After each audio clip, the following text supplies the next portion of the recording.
Again, I'm William Camargo. So this talk, I think the first half of it won't include any of my work, um, well, but I think it just comes from a source of inspiration, but also the folks that opened the doors for me as well, right?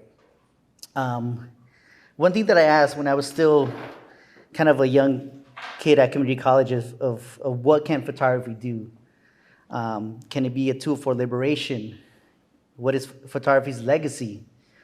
And what has photography done to understand difference? Those are all things that I thought about even today and that I still question and think about.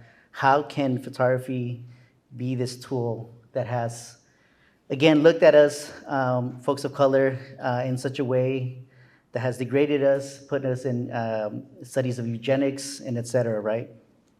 Um, and again, I always go through my academic kind of like view of what was shown to me when I was studying photography. Um, what were these perils of representation that we see today from politicians to be like, be the first assembly member of color in whatever district you're at. But I feel that there is still a kind of shortcoming of representation in our society today, right? Um, and I grab from quite a bit of folks that I admire and I look at and I read. This is from Jay Simple from the book of Zora J. Murph, which is out a Aperture book from Zora. But he states that intent must be critical. It fails when we are not aware of our position to the endeavors at hand. Take the example of Edward S. Curtis, who traveled across the western United States. Curtis, like many white Americans during that period, believed that native populations would disappear. He was among the photographers and anthropologists, though it was their duty, thought there was a duty to preserve their dying culture, right? And this is something that we see quite a bit, that I always see while, studying photography, right? These kind of like images of native folks. It was called the vanishing race, but it got changed to the North American Indian. And here are the folks that kind of like look at that, but also use it as this tool of liberation, right? So we have James Luna, Petroglyphs in Motion, which I think he makes a stand saying, right, we're still here, we're still in motion, we're still surviving, despite the 500 years of colonialism. Here's his amazing performance in 1991 called Take a Picture with a Real Indian, in which he stood with these kind of three stereotypical ideas that people kind of put upon himself as a native Mexican person, right? So you have the one on the left, or to my right, I don't know which side is yours, right? The quote unquote, like, right, savage Indian, which is just a piece of, cloth covering his genital area. And then you have the kind of Chicano Cholo in the middle. And then you have that image that we kind of push into society, right? Which is kind of like with the regalia, the feathers, etc. And folks were actually taking a picture of them. Again, done on purpose to say that we are still here, right? That they're still here. And I think for me, it was just like a very comedic way to kind of look at that history. And he knew, right? He always would laugh about some of these performances that he created. Here, again, this history of photography has always kind of been, we've always been on the receiving side, but there's quite a bit of folks that knew the power of photography and what they could do, right? This is the Zapatistas. And this is from a essay called Beyond the Mask, the Image Making, Resistance, and Photography in Chiapas, right? They knew that this camera was a tool, right? The image of a veiled indigenous subject within the frame. Furthermore, due to their mass features, symbolically articulates the lack of visibility of indigenous presence within the Mexican political arena. A deliberate parallel draw by the movement's adopted pose before the lens, right? We know that surveillance is hyper-propelled in today, surveilling black and brown folks and queer folks as well. So they knew the power of covering the face, right? But also it created another view of autonomy, right? So it's kind of giving back power to the folks that were being viewed by the camera. This is a archive of braceros entering Texas in 1956. And again, stating, what in this conversation with David Campani, in conversation with Stanley Wolaku Wanapua, they said, being represented in an image doesn't mean you are represented in any other way. Right? Again, I always go back and forth of this kind of, is photography a failure for us, or is it a place that we can kind of come out and give back the autonomy to ourselves, right? Or who is holding the camera, who's viewing it. Again, right, once we're presented, that's it, right? We have no kind of authority to kind of decide where people are going to take when they're viewing this image.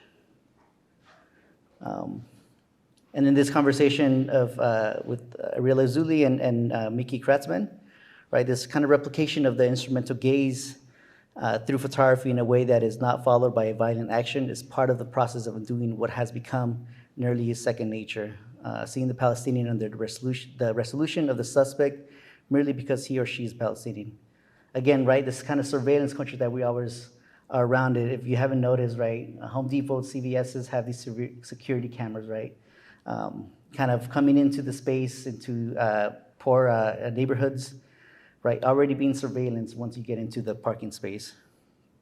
Here, right, we're looking at this, right, the camera, we have this language of the camera, right, you shoot, you capture, right, all these kind of violent notions of the camera. So when I teach, I try to kind of reverberate, but not, or kind of think back of that language that we're giving to our students, right? Can you photograph? Can you actually be in community and give power to the person that you're photographing, right? And in this recent more essay by Ariela Zuli, the pair of images above Gaza before and after have circulated in Israel as an image of victory over Hamas. If it were perceived by its perpetrators as evidence of a crime, it would have been censored so that it could not be used as proof of this spatiocide waged upon Gaza. Rather, it has been disseminated with pride, announcing that Palestinians can no longer walk along Rashid Street in Gaza City, and more broadly, cannot return to the northern part of Gaza, which has become a territory of free Palestinians. Again, this image and these things are still happening today. The use of the camera, the use of the photograph being weaponized. And here are other artists that I think are continuing to do that work, right? We have Irene Antonia Diana Reese, a Black Mexican artist who, again, looks at her own community and states that, right, there's some things that are said in our communities with anti-Blackness, right? Even then, right? Malo pelo, pelo malo, right? Again, the thing with black hair as well, right? Here we have the amazing Stephanie Suhoku, called Paula Eastman.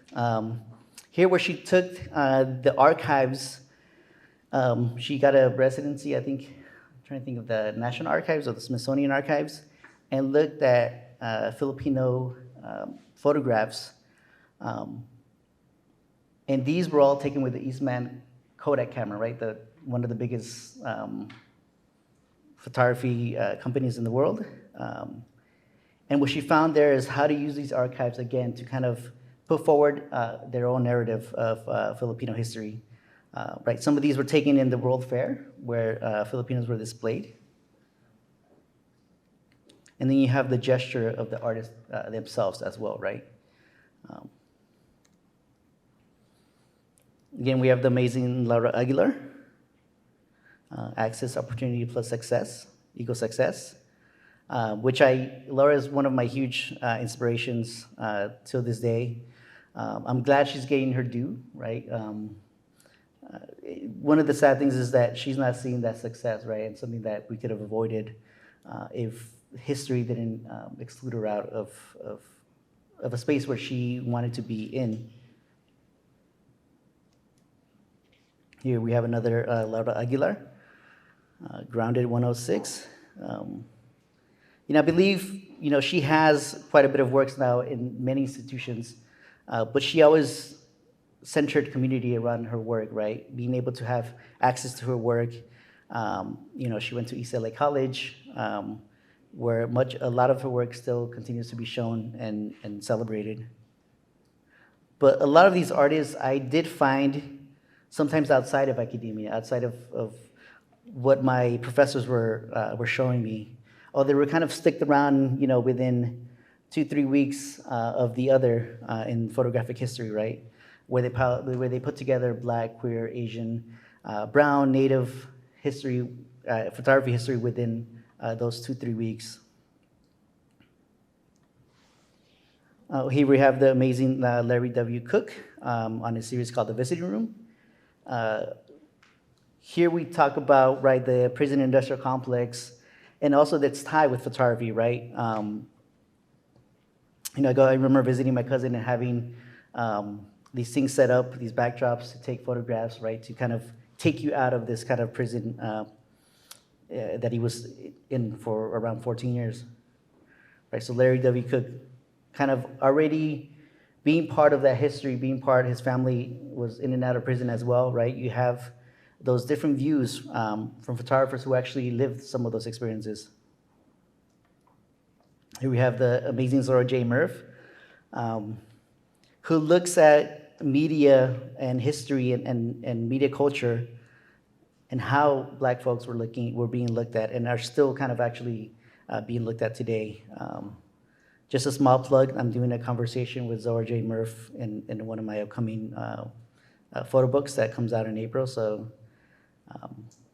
and it's kind of like just a friend talk, right? Just a conversation between Zora and I, who've known each other for a couple of years, about how we can kind of bring some solidarity between Black and brown photographers as well. Not just inside the academic spaces, but outside as well. And before I go into some of my work, I'll only show like 5 images of my work. Nice. I do want to make a distinction and furthermore kind of think about this difference between what a Latinx artist and a Latin American artist is. And this is taken from Arlene Davila's a book called Latinx Artists, Markets, and Politics. Latinx refers to the artists from Latin American backgrounds in the US, whether they are first generation or have a longer history here, who work primarily in the United States and identify with the US Latinx experience. Latinx artists often do better if they were born or have links and connections with their home countries, allowing them to be branded as Latin American artists. In regard to Latin American art, we see the dominance of artists who emerge with the financial backing of national elites and institutions like cultural embassies such as Mexican, Argentinian, or Brazilian artists who are considered trendier and more profitable for speculation. By contrast, Latinx art has historically lacked institutional support, hence the growing consensus on the need to specify, define, and promote Latinx art as a space of scholarly, curatorial concern and as a market category. And we're seeing a little bit of that push kind of succeed when it comes to the Latinx Artist Forum, which is giving Latinx artists $50,000 unrestricted funds to continue doing their work and possibly have some of these works into some of these collections that we are missing from. Okay, one more, I forget. And this is kind of from this great essay that was, I think, published in 1994, and how I see the way I approach photography. And it states, what does it mean to have or indeed to be with an image of oneself? How is that image constructed? How is that image controlled? To have an image implies the rights of ownership. To be with an image implies a relation of cooperation, community. Right? Even though some of these images are not of a person or they're just mostly self-portraits, the text in the image still constitute for me a conversation with community before I even snap the image. A couple more before I get into my stuff. But these are where my work comes from, right? These are home movie stills for my birthday party in Anaheim, California in 1993. It's from VHS tapes. And And to the right is my primo hermano, my cousin, that quintessential like Cholo, Southern California. That was part of, everything I grew up with, right? These are folks that protected me. Um, um, we survived sometimes because of our cousins in our family. Um, and again, it's to think about these archives as a form of resistance too, of counter archives. And this is a newer work that I created 2 years ago now that kind of comes from those experiences of, I look at these websites that people buy tattoos off, and then makeup artists in Hollywood continue to kind of, make a cholo in a movie. And so this is me becoming that kind of stereotype, right? And this Virgin Mary tattoo was actually in the prison tab. Like there's actually a prison tab, biker gang tabs, and then you download, you look at all those tattoos. And they're usually tattoos that would belong on black and brown bodies, right? I actually do have that tatted now by my friend Salva, who has a show on January 20th at LA Mag Gallery, LMU, Loyola Marymount. And again, trying to kind of interrupt these kind of spaces, right? This is a newer work as well that I've continued to work called A Little Brown Interference. By the just simple act of kind of bringing in my hand. I'm looking at folks like Dwayne Michaels and these kind of performance artists that work in photography and kind of brown up a little bit of those histories. Here's one more of those home movie stills. Again, and this shows what a neighborhood looked like before gentrification as well, right? We would invite everyone to, this is only my, I think, 4th birthday party. And then it was also my sister's in 1986 first communion party. But everyone was invited in the neighborhood, even the local winitos that we, would watch over us when my parents would go to work. They were there, drinking, eating, and again, that kind of like, Theo duty up top with the piñata. Again, I always include like just suggested readings. This is Ephemera's Evidence, Introductory Notes to Queer Acts by Jose Esteban Munoz, a great writer who's no longer with us either. All right, so now this is some of my, this is one of my longest term projects that I've worked on for now 5 years. And it will culminate in a book. But when I was kind of looking at archives, looking at some of these things that I could do with my work, not only did I just want to continue to document my community, but I also want to kind of take my work beyond that, right? Because we always look at, kind of contemporary and artists, and I just didn't want to take that kind of cholo picture of my neighborhood. And I did take some of them because they were like family members or people that I know. But I wanted to look at what we can do with this work to take it beyond that as well. And it took me to reading a lot of Patricia Hill Collins, Black feminist thought, and how she dealt with academia. When a lot of the people who were looking at her work said that lived experiences wasn't theoretical work as well, right? And I was looking at the epistemic injustice, which relates to knowledge and who validates knowledge, especially in academic spaces, right? It's mostly white male, and who silences those ideas as well as knowledge. So when it comes to showing this work, I don't show any of the source documents. I tend to believe that this statement should be enough for someone to believe this happened. Because I am going to show some resources, some sources, and some archives, just to give you like where this come from, right? Where these ideas come from. I mean, these are spaces where I, played soccer, skated, places where I kind of just went through, right? There was already this kind of friction between some of the spaces that I kind of navigated as a teenager and adult. So this is a park that used to be segregated in Anaheim. And also, if you see, some of my titles are also a kind of code switching, right? That I kind of, this is sometimes what I would say as a teenager, and I still say around my friends. So it's, damn, I can't go on this side of the park. And this comes from not just an interview, but some of the other documents where in the area, in the time that this park was segregated, anytime I saw brown folks in some of these areas, that kind of gave me a clue of where, which side of the park we belonged or what we were not able to go to.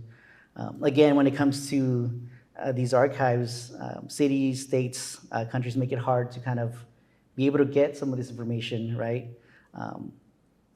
In this interview, when I did find was actually, it's housed at the Cal State Fullerton archives. It was an oral interview, and it wasn't even an interview that talked about the segregation, but it just talked about the organizing in Anaheim between some of the orange workers and folks that kind of, right, sun kisses in Anaheim as well. But he states that, around 1947, Martinez became angry that Anaheim officials erected a fence to bar Mexicans from enjoying most of Anaheim City, now Pearson Park, and allowed Mexicans to swim on the park's elegant pool only on Monday, the day before the week-old water got dumped out. So he states they were putting us in the corner of Pearson Park in a wire-enclosed corral. Martinez remembered in that same 1989 interview, like animals, like beasts, like cows to the corral, police officers patrolled the park to ensure that Mexicans stayed in the area and didn't disturb the whites. Again, and there's also, some of this history was told from alternative weeklies as well. So OC Weekly, which is, I think it closed down in 2021, but it's kind of like a LA Weekly. We're only doing these kind of very long investigative forms of journalism that sometimes folks at the LA Times didn't really take seriously, or even the OC Register either. And again, with the continuation of that signage work, I still wanted to kind of document my own community, starting from my family to, because their story also belongs to that, right, to that history. Now, the only difference, if folks that didn't hear, I was a photojournalist and a documentary photographer for 7 years. And during that time, I was just kind of mostly outside of California, what they call parachuting in, right? Going to another place, trying to get an image as fast as I could and coming back. Well, this time I also was, I went back to my old self and used film and used these very heavy duty cameras, 4x5 or medium format. So that took time to slow down, right? I was putting down a tripod because these things were like 15, 20 pounds. And actually took time to actually conversate, right? With, sometimes with the generational difference of my family is we don't have those conversations with our fathers or our mothers, right? Sometimes the language barrier, my Spanish is kind of like, it's mostly Spanglish, and my dad sometimes can't really understand me either. But this slowed me down, right, to kind of get a connection with the subject. Here's another one. This is on the street where I kind of just would walk to middle school. And ironically, segregation is still very much alive. They call it de facto segregation. This is where the school, Mexican school, once stood. But it continues to be public housing, and most of the tenants there are low-income brown folks. And here's one of the archives that kind of comes from that image, where they said Mexicans must bathe as part of the thing they had to do before actually going to school. So they built showers in the elementary school to sanitize us, I guess. Yeah. And then when I looked at this work, then I went to the city archives to get some of this work. I think the thing about archives is sometimes we think we don't have access to them, which sometimes we don't, right? You have to have these kind of credentials to be like, I was in grad school, I showed my ID, and I showed I'm doing this thesis project on Mexican history, Native history in Anaheim. And most of the archivists, I'm not an archivist, don't look like me, right? So I took this and kind of tried to bring some autonomy to that, and as a form of counter archives. And here's a school picture from that school in 1946.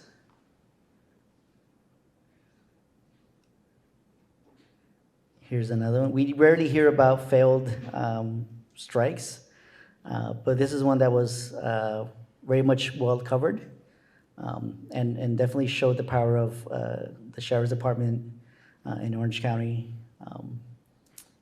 And again, right, this image is very kind of ironical too, because these are some of the last citruses in Anaheim that sit behind these kind of wired fences, and then along with this more wired fences that can really cut you bad. But all the oranges are kind of just left there to rot without anyone picking them up. Right, and I think Sean Michelle Smith is a great writer on archives. She states that archives stake a claim to history that is always contested, and that many artists and scholars and activists have challenged by creating counter archives that make visible alternative historical agenda and narratives. And here's one of the more famous images I do have. When looking at like a new form of displacement and segregation, I saw gentrification, right, come into place. And this was something that kind of unified quite a bit of neighborhoods from Bow Heights, East LA, to places like Pilsen in Chicago, and Santa Ana, California as well. Here's more recent work that I haven't shown anyone.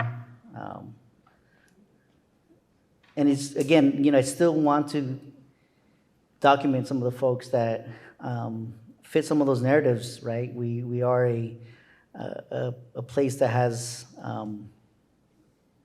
these stereotypes, whether it's look, we have Disneyland, we have quite a bit of money, or we have, I stay away from South OC, I never go there.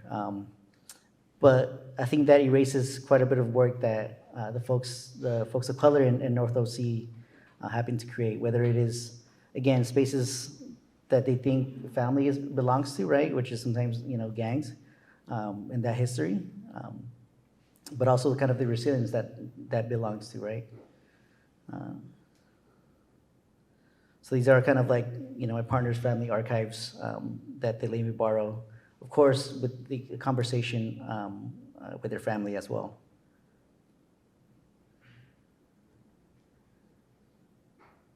And this was probably one of the hardest images that it's my dad again, but when I always grew up, he would always, I don't know if whose dad just goes around without a shirt.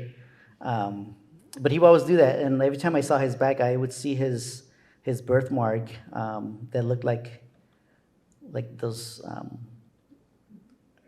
kind of like dogs that had thick hair and looks like a, huh? A Scotty, there we go, yeah. See, some people saw it. And then especially when they're wet, they just get shinier. But I always wanted to take this image, and I actually just got it in 2023 after begging my dad to let me take this picture. Again, this one got me a little in trouble with City Hall. I was showing some work at Museo, which is the city museum in Anaheim that sits kind of diagonally away from City Hall. And again, you always have to deal with these kind of spaces that, some board members are not gonna enjoy the work. There was, on the board of Museo was also, and this is told in the New Yorker article, some of the board members were actually folks from the city, previous council members, and they didn't really want this image shown right across the City Hall, right? So Again, I had a great ally in the museum that said we were going to show it. If it's going to be in a different way, I still wanted to show it, right? But what I think I really want, and I think Mark Silly just describes it more efficiently and more poetic than I do. But he states, by opening the archives concerning the making of race and unsettling the meaning made there in terms of knowledge produced around race, equates to a burning down of the master's house, right? And he puts master's house in the quote. And using the remaining ashes to fertilize the soil so as to produce a liberated and fertile plot that grows out of its violent past to generate new meanings, right? And he puts master's house in quotations, picking out from Audre Lorde's great essay. And I think that's something that also, this should be something that we should be teaching our students, right? Putting Audre Lorde, bell hooks into our curriculum in art classes as well. But this is what we want to do, right? This is what I want to do with the archives, and I think hopefully some of the folks that I do know here that work with Starfy and archives, we're trying to generate these new meanings and new possibilities from these past. Yeah. Again, here's some more kind of more still life work and portrait work. The one on the left, right, I was trying to look at the history of still lives, but also trying to combat these kind of stereotypes of, I think during this time in 2020, 2019, I was seeing very kind of, there was that show of minimalism, you have one cup, one bowl, or whoever's, how many ever in the households. But we have 20 people in our household, so we can never have that. But again, it's this stereotype that also, right, we just keep everything. So one of the things is I didn't tell my mom that I was going to take this image. It's of her bedroom. Because again, she's, when I did show her, she's like, oh, it's a mess. Why are you doing this to me? But I told her, right, this is something that, it shows resilience, it shows resourcefulness. It shows that we're not going to be throwing everything away because we might use it one day or another.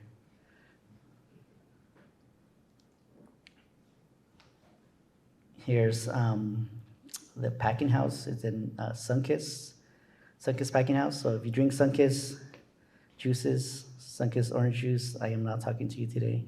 I'm just kidding. I drink it sometimes too. But if anyone's gone to Disneyland, and I'll get to Disneyland soon because I grew up right by it. But the packing house, again, was a space where the oranges were packed, right? And these crates, I looked at some of the Sunkist archives of what was put on in front of the crates. And then I saw the workers that actually worked there,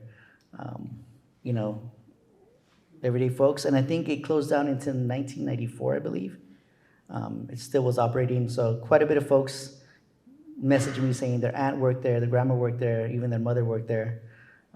But the Sunkist Packing House now has anyone been there? I'm not going to judge you. No? No one's, oh, yeah. I've been there a couple times too, so. But it's now, right, it's this street leads to Disneyland. It leads straight to Disneyland. It's 2 streets that lead to Disneyland. But they're also trying to get folks to go inside the city and spend some money. But it's a place where it's a little expensive. It's sat vacant for, I believe, a good 10, 15 years. I used to skate those stairs. I don't think I ever did it. It was too high. But you're right. This is kind of some of the history that I wasn't told in my city, right? I went to public school, something that I am proud of, and I think helped me build some of these stories of looking into my own city and to be proud of it, but also criticize it, right? And again, I think this is something that we're going to have to question ourselves quite a bit. Right, when it comes to spaces like this that usually try to change the way the neighborhood looks. Right, this is a great article on hyperallergic That came out of those times in 2017, earlier 2016, when Defend Boyle Heights, and if anyone remembers Defend Boyle Heights, but also the LA tenant unions, which is still doing quite a bit of good work. But these are kind of steps to not be complicit with gentrification. Again, becoming involved in these kind of housing struggles that we see, right? Coming out of the pandemic, we still see rise of unhoused folks losing their homes. We still need basic needs in the neighborhoods. And as artists, right, we had to educate ourselves, especially considering that we might have a racial, educational, or class privilege compared to our neighbors, right? I have 2 degrees, right? Something that in the neighborhood where I grew up, it was quite rare to even have someone that had a master's degree. It's also imperative to understand the need to find other ways of dealing with conflict or safety issues besides calling the police, given who the police serve and who the police jail and kill with impunity. And as artists who participate in support exhibitions, we must interrogate these spaces we choose to enter and work with. I know as an artist that's upcoming, like you want to say yes to everything, but as artists who kind of look at their surroundings, we've come up with spaces that we would, that's how self-graphics kind of started, right? That's how any of these kind of spaces started, is when we were excluded these spaces and we knew where the money was going from maybe landlords or high rises that were coming into the neighborhoods. We can kind of collaborate and kind of start new spaces. We must choose, and this is going to be a hard one, right? This is the hard one. We must choose between prioritizing our own individualistic artistic careers or prioritizing the dismantling of oppressive structures. And we must ask about the power of art spaces to decide who is included in the first place, right? Here's another work. Right, I was looking at these kind of metaphors of between the images and the words that I choose to name them as well, right? This is me stating this is not a gun, right? And now we'll go to your favorite place. This was a 3-part series, I think, in the LA Times, where finally they asked, is Disney paying its fair share in Anaheim?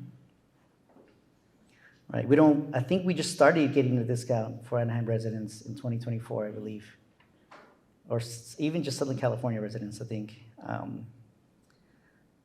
But again, my mom took my sister to Disneyland once behind our backs. I have a little brother too. We were too young. I'm scared of roller coasters. That's like a huge phobia of mine. I think I got scared from the 1994 NorCal. Yeah, the quake, that big one. I was living on the 2nd floor and a bed bunk on the 2nd, and I got locked inside. And so, roller coasters scare me. So my mom was like, I'm not gonna waste money on him, right? But it took my mom like a year to save up to just pay for herself to go in and pay for my sister to go in. Right. So from this,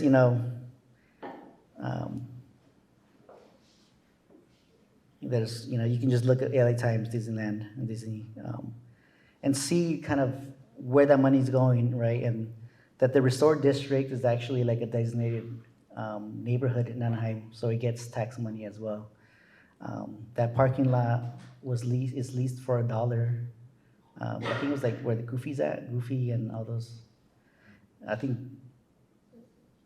before I knew this, but like parking was $25, but it's now 40 something, right? 45.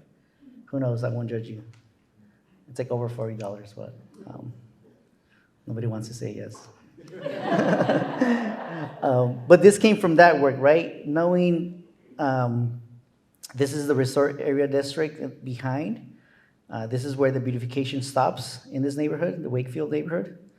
And I took language from that article saying it was a predominantly working class neighborhood. I grew up around there and know the demographics. So I wanted to include, right, I think the other times wanted to be a little objective and not include who really was like living in those areas. Um, and here's also another part of the neighborhood, right? Literally on the other side of the freeway is one of the most under-resourced areas in Anaheim. And you know, the story with some of these youth is like they organize and they are avid, like they put on shows, punk shows that get raided by cops, but they also participate and let some of the señoras around the neighborhood sell their tamales, tacos, you know, whatever they have in these punk shows that folks come out to. I think some of them have been in Fools Gone Wild, if anyone. Oh, I have this one again for some reason.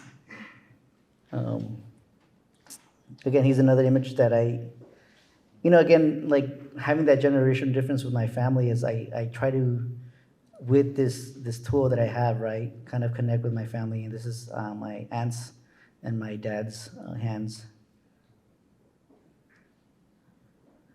Here's my high school. They were German colonists, don't worry about it, they were fine.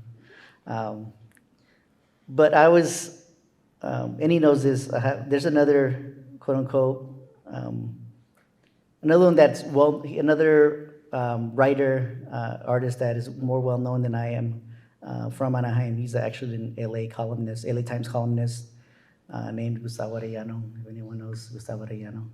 Ask a Mexican blog, he writes quite a bit. But we went to the same high school, right? So again, there's a difference between like this prideful, it's one of the oldest, I believe it's the oldest high school in Anaheim, where, you know, football, even though they suck, is keen. And like I did cross country in high school, and I mean, we went to state races and state champions. But they took off the mascot and kept the name, which is, I think I didn't know you could do that. But there is a fight to, like, some of the younger folks and some of the alums from the school are trying to kind of continue the effort to take down the name, right? Again, in the place where even I was in high school, right? In high school, I would wear Che Guevara shirts and get yelled by my teachers as to be a communist, which was fine. I still am. But it was like kind of like the instilling of this pridefulness of like your school. You gotta have pride in your school, right? Again, you can have pride in anything and still critique it. But again, these are the spaces that I belong to, and that I always had these kind of frictionless moments when going to the school, you know, being a brown kid, and seeing those words. And this is on the smaller side. There's one inside the school that's actually bigger. But again, this is not just me kind of imposing this kind of narrative, right? I still do quite a bit of work at the high school. I still do workshops. I belong to one of my middle school's community board to, again, give back to the community that are gonna be impacted by some of these things, right? It might not be just like, you know, I didn't like going to school, like, because of this as well. Here's some Tongva laborers in Orange County in the 1920s. Right, again, I wouldn't show this, right, without the actual work, right? But when this was up in the New Yorker, I did, you know, a lot of comments, haters. Even in the same school, you know, there's certain narratives that you do hear in public schools, and sometimes those narratives that are left out. I mean, some of the students, you know, I wasn't surprised, there were football students, were like, who is this fool, right, in the language, like, he doesn't even come here, right? But I mean, not knowing that I actually like went to the school, and I actually saw like some names, and I was like, we actually met, like, when I gave a speech at the school, which was funny. But again, right, I want to think about like going beyond just taking that image, right, and going into this conversation with students that I had before taking this image. And here's one that, or maybe I don't know, the city tried to keep it not on national news that much, but it was pretty national back in 2012. And this is one of the more like toughest images that I took, right? Again, this is a picture of myself, right? But I still want to reiterate that I had conversations with the mother of Joe Acevedo, Donna Acevedo, who's continues to organize in the city, but also in politics and trying to call out like our mayor, et cetera, before taking this image, right? To get that blessing, for me to, be okay with taking this image, right? This has the name of her child that she lost to police violence. And this is what we saw on the streets, right? Right. So whoever has those year passes at Disneyland. Just kidding. Again, and this is the neighborhood that's across it is the freeway, the 5 freeway, and on the other side is the park.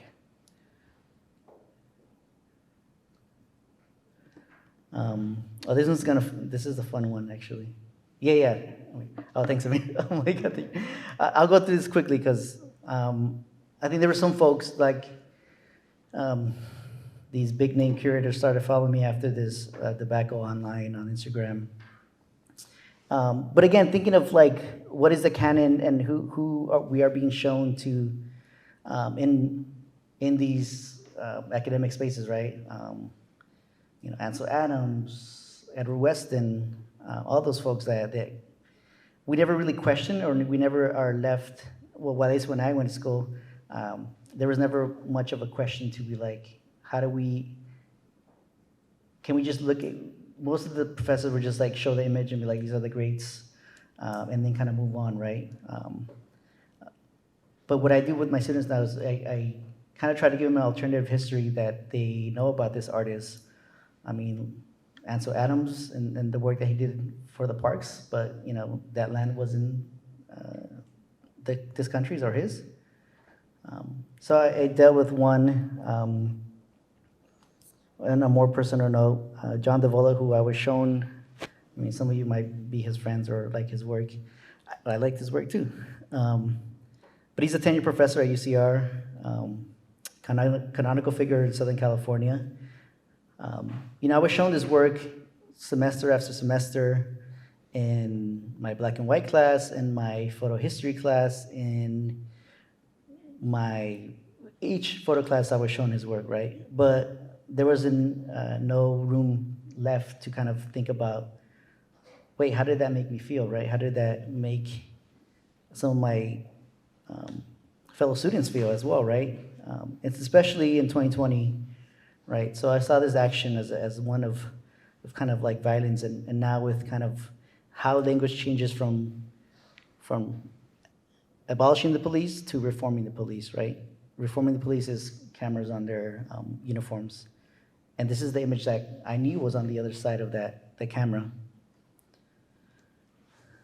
So I decided to reappropriate that work in my own neighborhood, in spaces where I would have history of running away from the other cholo that knew, my family's history, or from cops, right? Just kind of that I was skating around, right? Here's another one where that kind of happens, right? In alleys, right? Alleys are, if you grew up in neighborhoods, you're like, oh, don't go through the alley during the night. But those are the shortcuts for us, right? During the day, during the night, but also to get away from that violence. So he got a bit upset, to say the least.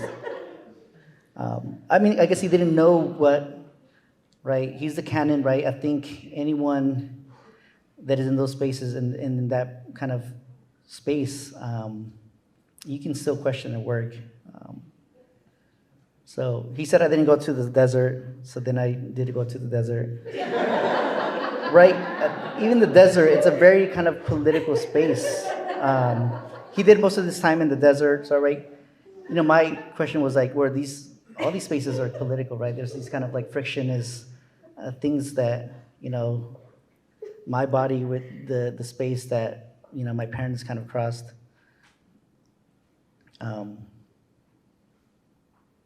Yeah, and again, I name them kind of funny too. I don't know if you saw that. I'm trying to get to that cactus. I try to do, we try to there's a couple folks that tried to get us in conversation, and I was open for it, but it never happened. I'm glad his student, he's a UCR MFA professor, and his students really actually, messaged me, and I'm still friends with quite a bit of them that I met during this time. But again, for me, it was the question about like, how can we leave space with those canonical figures in any kind of medium, right? To leave it up for a conversation of how would a Native student feel looking at the work of Ansel Adams if their family came from that area, right? So we have to think about it as a space kind of like for healing, but also to expand the conversation of should we even continue to looking at these folks, right? And that's why I bring some of those, what I think are some of my heroes, right? Lara Aguilar, James Luna, folks that should be in those kind of spectrums, like, Star Montana, who came from USC, which is an amazing artist. Within the conversations of these folks that are great, right? We shouldn't just kind of be put into these, the other, right? And that's why I wanted to make my work a little more conceptual in that space, that we can think about these issues in the conceptual way because, like, we're smart as fuck too. We might not be told we're smart. I mean, I was told I was an idiot in school, but they invite me back quite a bit. Yeah, I left there with a 1.17 GPA. But it's that space that I kind of like feel should be left to some of the students to get their input about how they feel about their work. I think that should be left with all the mediums, like I said before. I think that should be about it. Yeah, that's it. I'm sorry.